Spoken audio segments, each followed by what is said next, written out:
Well, that love and admiration is evident in all the tributes that you can see behind me on the Aston gates. Many of them have been laid here today, many have been here for several days.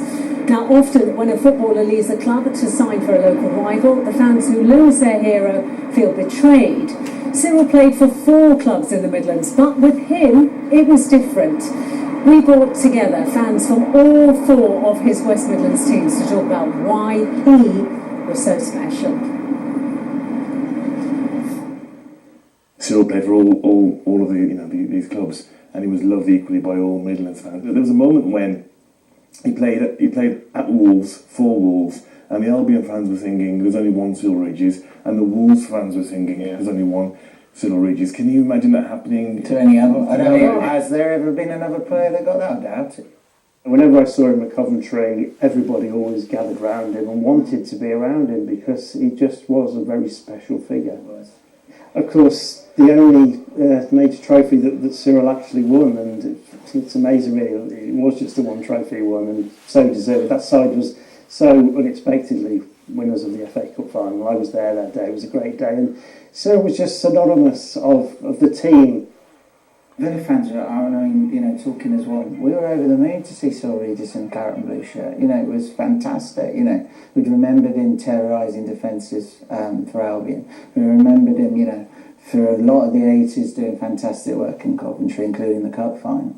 And so to have him in our shirt finally was a real treat for us. And he gave us a couple of fantastic seasons. In one of his early games at Villa, on one of the many occasions that we had to go to the last game of the season to survive. Yeah. And Cyrille actually scored, I think, in the first minute against Coventry, and that was a massive blow for us. But even, today's game, we'd be getting dogs abuse, wouldn't we, from the fans. But even then, in a match where we needed to actually get something to stay up, there was no bad word against Cyrille. There never would be. Obviously played for West Brom, Coventry, Villa, then he saved the best till last, didn't he? and come to the mighty Wolves. Look, when we signed Cyrille Regis, he was 34, 35. He was still a very strong player. We had young players coming through at the time who he helped blood into the team in terms of passing on his experience. Obviously Steve Bull was still in the side as well.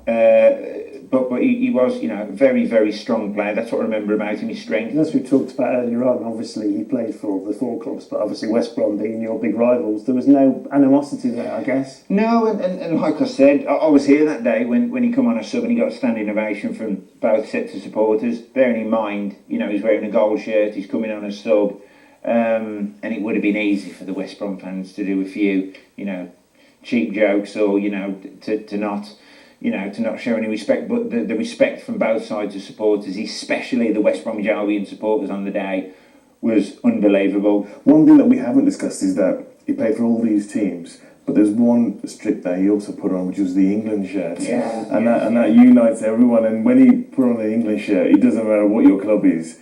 You think about your country then, and he was one of the very first black people to do that, wasn't he? Pip Anderson. I think he was second, And arguably he should have put that England shirt on more occasions than he did. Did he win 5 caps? I believe, something like that. Yeah. 5. He should have won a lot more. One of the amazing things about him is that he left London, he came to the Midlands, and not only did he play for these great Midlands clubs, but he actually chose to stay here and raise a family here. And he made the Midlands his home, didn't he? He made the Midlands. Yeah. He was I was about to say adopted Brummie, but he was an adopted Midlands son, really, wasn't he? And and that's one of the many things that I remember him fondly of, and kind of love him for, because he chose us and he stayed here. I think all 4 of us would agree he was a hero for all 4 of our clubs, wasn't he? And for football in general. You've seen the outpouring since he died. He will never be forgotten in this area and in this in the Midlands. He's gone, but he'll never be forgotten. Fond memories from the fans, and those tributes will continue for weeks and months to come.